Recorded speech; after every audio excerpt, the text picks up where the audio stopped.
नमस्कार। मातृशक्ति और पितृशक्ति अपवाद कोई हो,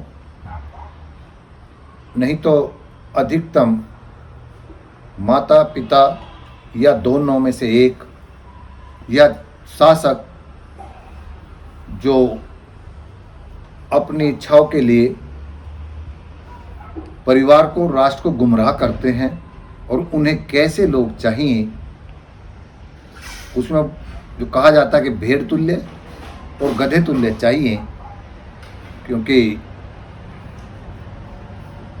जैसे माता पिता होते हैं या शासक होते हैं, वो अपने मंसूबों को या अपनी इच्छाओं को, सनक को, कुछ भी कह लीजिए, या अपनी सनक पूरी करने वालों की इच्छा पूर्ति के लिए जो उनको सनक के लिए उस स्थान पर ला रहे हैं, वे उन्हें नए नए सब्ज-बाग दिखाते हैं। अक्सर मेरे देखने में, मेरे मित्रों में, साथ रिश्तेदारियों में, उन माता पिता जो या उनमें से कोई एक भी नालायक है, विनाश करता है, लेकिन वो अपने बच्चों को नए नित्य सपने दिखाता है और वो उन सपनों में अपने माँ बाप को श्रेष्ठ मानते हैं। ऐसे आज हमारे शासक की स्थिति है कि आज वे राष्ट्रवाद, धर्मवाद, जातिवाद, वैसे कहते हैं जातिवाद के हम विरोधी हैं, लेकिन आज की अवस्था में जातिवाद, धर्मवाद चरम पर है। एक जाति को हाशिए पर ला करके बहु जातियों को अपने में साध लेना, ये उनका ध्येय है। और ऐसी अवस्था चले तो भेड़ का मतलब ये है कि उनको विवेकहीन चाहिए। जैसे भेड़ का कोई आगे नेतृत्व करने वाली जो भेड़ होती है, वो उसका अंधानुसरण करके वो कुएं में गिरे तो सब कुएं में गिरती हैं, रेल के नीचे कटते हैं तो सब रेल के नीचे कटती हैं। ऐसे गधे को तो ऐसे हमें विवेकहीन ऐसे लोगों को चाहिए, चाहे माता पिता हो, चाहे हमारा शासक हो।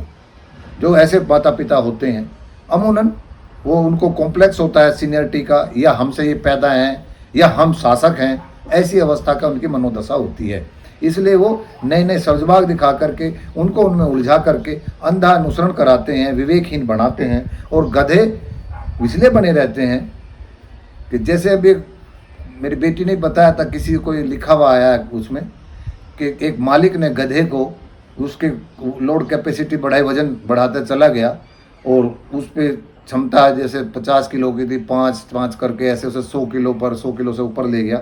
जब दिखाई दिया इस वजन को उठाते तो कमज़ोर हो गया है, अब वो या मर ना जाए या विद्रोह ना कर दे या भाग ना जाए, किसी भी अवस्था में वो लगता है कि ये ऐसा ना हो जाए, या वो मर जाए तो इमोशनल ना हो जाए अन्य लोग, तो उसका वो धीरे धीरे जितनी उसकी कमजोरी का स्तर है, यानी कि जो इतना वजन सहन कर सकता था उतना वजन उसका घटा दिया, तो वो अपने आप को धन्य मानना कि मालिक ने मेरे पे मेहरबानी की, मरने से बचा लिया।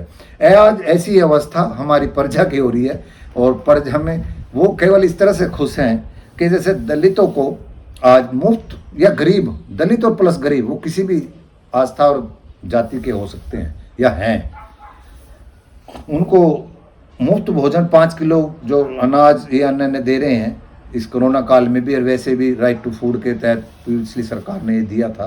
तो ये सरासर निकम्मे बनाने के वो हैं कि व्यक्ति उसका आदी हो जाए और वो अपने आप को जिंदा रखने के लिए सरकार पर मेहरबानी और उसको धन्यवाद दे। मैं पहले भी एक उदाहरण ऐसा दिया था कि जब एक राजा ने देखा कि भाई पब्लिक को टैक्स कैसे वसूले, नए नए टैक्स जैसा भी यहाँ पर ऐसा हो रहा है, तो वो एक पुल के पार करके जो कारोबार करने जाते थे लोग, मजदूरी करते थे या अन्य कुछ काम करते, तो उस पुल पे भीड़ लग जाती थी सुबह सुबह जाने वालों की। तो उसमें शर्त ये थी कि जो भी वहाँ से जाएगा चेक कराएगा और 2 जूते खाएगा।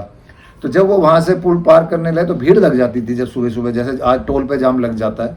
तो जनता ने क्या मांग की, जैसा टोल में यही तो कहेंगे कि ये टोल 10-20 और लगा दीजिए कि हमें सुगमता से निकलने दीजिए। ऐसे उन लोगों ने ये मांग की कि मालिक साहब आप जूते मारने वाले 4 लगा दीजिए, क्योंकि सुबह हमें ड्यूटी पे जाने में देर होती है। तो आज ऐसी अवस्था है कि व्यक्ति अपने जिंदा रहने को ही सरकार की मेहरबानी मान करके खुश होता है, उससे वो निकम्मा हो रहा है जो फूड जो दिया जा रहा है, और उसके जो अधिकारों पर कुठाराघात किया गया है। लेबर एक्ट में, श्रम कानून में जो संशोधन किया है, उसकी दुश्वारियां उसे ना पता चले, इसलिए उसको मुफ्त खाना दे करके उलझा रखा है। एक वो जो गरीबी की, उसमें मध्यम वर्ग से जो गरीबी में आ रहा है, उनकी दशा देख करके भी वो खुश हो रहा है, क्योंकि उसको भारत का क्या मान्य स्वभाव है कि अगर मैं घेरे में हूँ तो दूसरे भी वहीं गिर जाएं, यानी कि गड्ढे में गिरें, वो मेरे जैसे ही हो जाएं। अच्छे लोग अपने को जैसे बनाने का कम प्रयास करते हैं, वे अपने आसपास गुलाम और चाटुकार, चमचाकार ज़्यादा चाहते हैं। तो ऐसे ही वो मनुष्य स्वभाव है कि वो अपने से ऊपर वाले को नीचे लाना प्रयास पसंद करता है। तो ये सब उसका स्वभाव है और उसके दुख उनसे पीड़ित भी होता है, आस्था दूसरी है उनसे भी पीड़ित होता है, उनका अपमान होना, उनका गरीबी में जाना, उनको उसके जो अधिकार व कुठाराघात हो रहा है, विषम परिस्थितियाँ आ रही हैं, उससे वो अभी इस समय भ्रमित है। बस केवल कि सरकार हमें मुफ्त का भोजन दे रही है, इस तरह से वो खुश है। तो ये भाव इस तरफ है। ऐसी दलितों की तो ये मैंने पोजीशन बता दी। आज जो अवस्था चल रही है और सरकार बड़ी खुश और मज़े ले रही है और अपने आप को सुरक्षित मान रही है।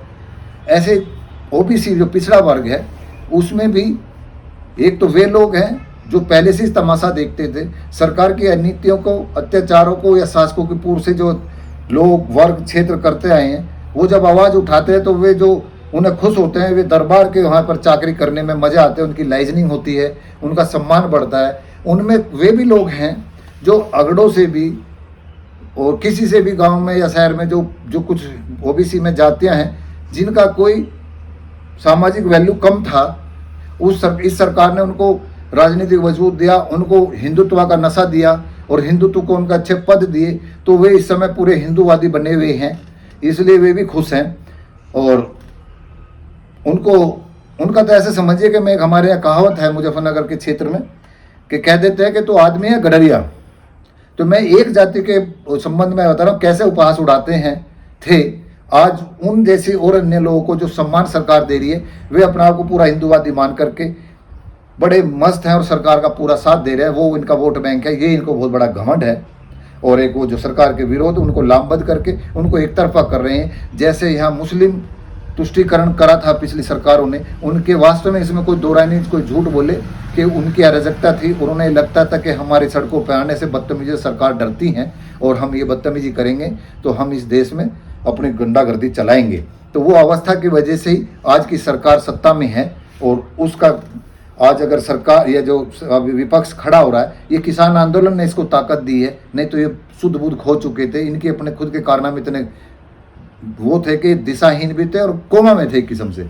तो आंदोलन वालों का धन्यवाद भी देना चाहिए इन्हें। और इन मुस्लिम तुष्टीकरण या मुस्लिम अराजकता का भाव रखने वाले, देश क्षेत्र सभ्यता को सेकेंडरी करने वाले, आस्था को सर्वोपरि करने वाले, वे आज जान लें कि इस अवस्था के कारण आज आप सभी न्यायिक संस्थाओं में निर्णायक स्थिति में पहुंचने के जो सदस्य होते हैं वहाँ आप वंचित हो रहे हैं। और आप अगर ऐसे ही व्यवहार रखा और विपक्ष ने भी ऐसा ही व्यवहार रखा, खुलेआम आश्वासन नहीं दिया कि हम वर्तमान सरकार की कानून व्यवस्था को से भी बेटर व्यवस्था देंगे, तो ही सरकार लोगों का नज़रिया बदलेगा। और ये आप भी जान लें, अन्य जो भी मैं बता रहा हूँ, एक तो ये हो गया।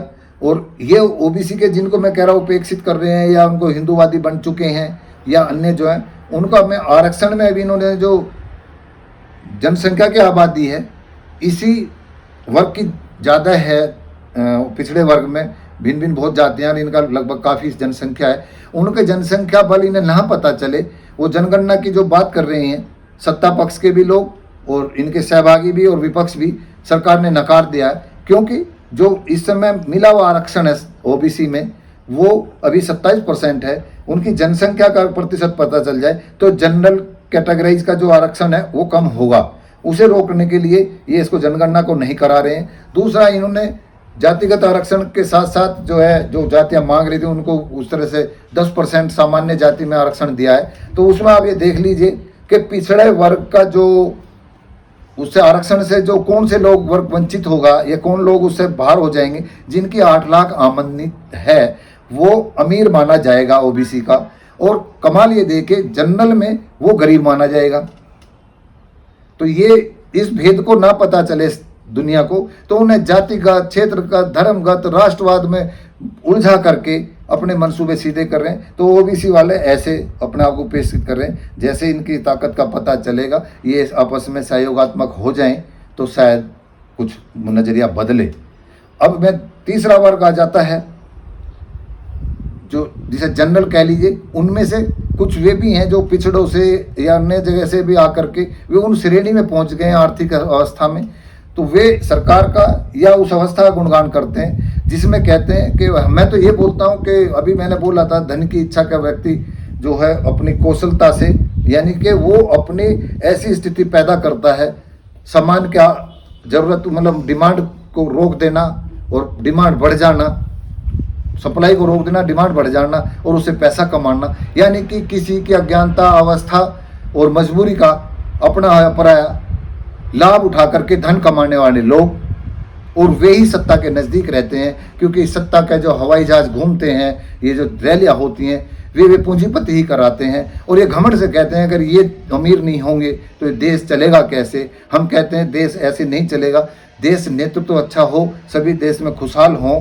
और पूरा इतिहास में बता दूं, जब बार बार बोलते हैं, जो अमीरों की स्थिति ये है कि कोरोना काल में भी, और जिन लोगों ने सरकार या बैंकों से लोन ले रखा था उनकी वे देश छोड़कर भागे कोरोना काल में। वे जो अमीर जिनका यहाँ पूरा बोला वाला एकाधिकार होने लग रहा सभी व्यवसाय धंधों पर, वे भी कोरोना काल में 8 हवाई जहाज़ों में बैठ करके भाग गए थे यहाँ से। उनके चेहरे नहीं दिखाई दिए। क्या कोई, जैसे माँ बाप अगर कितनी भी बुरी स्थिति में हो, अपने बच्चे को कहें भाई धैर्य रखो, मैं तुम्हारे साथ हूँ, ऐसे क्या किसी पूंजीपति बड़े उद्योगपति ने चेहरा दिखाया था टीवी पे? कोई वक्तव्य दिया था कि देश के नागरिकों पैसे की हम कमी नहीं होने देंगे? इन्होंने तो इस वैक्सीनेशन में भी अकूत धन कमाया है। जो कृष्णा अल्लाह हैं कोवैक्सीन के मालिक, उन्होंने खुद बताया था 4 रुपये इसकी मैं लोगों को उपलब्ध करा दूंगा। लेकिन कहते हो ट्रेडिंग में जो निर्भरता, कच्चे माल की बाहर निर्भरता थी, जैसे हम कहते हैं सस्ता माल बाहर से ले लो और उसकी निर्भरता उन पर हो जाएगी, हमारे यहाँ बंद हो जाएगा तो हम एक दिन वो सप्लाई रोक देंगे, तो क्या हल होगा। ऐसी जब कोरोना काल में वो सप्लाई हमें नहीं मिली कच्चे माल की, तो उन्होंने कुछ रेट बढ़ाए, उसका फ़ायदा उठाया हमारे मुखिया ने और इन दवाई बनाने वालों ने। वो 4 रुपये की दवाई को 250, 300 और 1600 रुपये 2000 रुपये तक की हो गई। कितना रुपया उसमें, यानी कि मजबूरी में भी मृत्यु के, मानव हत्या और मानव के अस्तित्व के संकट पर भी इन्होंने बिजनेस किया है। ये वे व्यापारी हैं और ये दवाई बनाने वाले भी इस देश से छोड़ करके भाग गए थे। तो ये वर्ग किसी का सगा नहीं होता है। जैसे सेना है और अन्य जगह जब संकट आते हैं, वे आपदा में भी युद्ध में भी नेतृत्व करते हैं, अपने सैनिकों के साथ युद्ध लड़ते हैं, बाढ़ आपदा में साथ देते हैं। क्या हमारे इन पूंजीपतियों ने दिया? अब केवल कहते हैं जी सेना, हमारे प्रधानमंत्री आपदा में कोरोना काल में सैनिकों की तरह, सेनापति की तरह से खड़े होते रहे, कि इससे पहले कोई सेना प्रधानमंत्री खड़ा नहीं होगा, यही एकमात्र हुए हैं। केवल तुष्टीकरण करना, टीवी पर फिर मुस्लिमों का दिखाना, तो ये सब बातें बड़े हानिकारक हैं। तो ये तात्पर्य मेरा ये है कि हम भेड़ और गधे ना बने, ये हमें इसी तरह से रखना चाहते हैं। हम एक दूसरे के, नोटबंदी में आपने देखा होगा, कहते थे कि मैं सबको जेल भेज दूंगा, पूरा धनवा दूंगा, रोजगारी खत्म हो जाएगी, सब अमीर हो जाएंगे। ना वो हुआ, ना कोई जेल गया। और आपके सामने महंगाई, बेरोजगारी, गरीबी जो बढ़ रही है, उसे केवल राष्ट्रवाद का नशा, धर्मवाद का नशा करा करके अपने मंसूबे सीधे कर रहे हैं। तो आप भेड़ और गधे ना बने।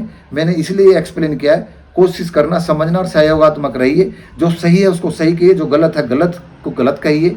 ये राष्ट्रवाद तभी हो सकता है जब हम किसी का नाश करके अगर आगे बढ़ने का प्रयास करें, तो वो राष्ट्रवाद या मानवतावाद नहीं है। हम उनको एहसासिय और सुधारात्मक बात करके तो करें और उस हिसाब से चलेंगे, तो राष्ट्रवाद भी है, मानवतावाद भी है और धर्मवाद भी है। नमस्कार।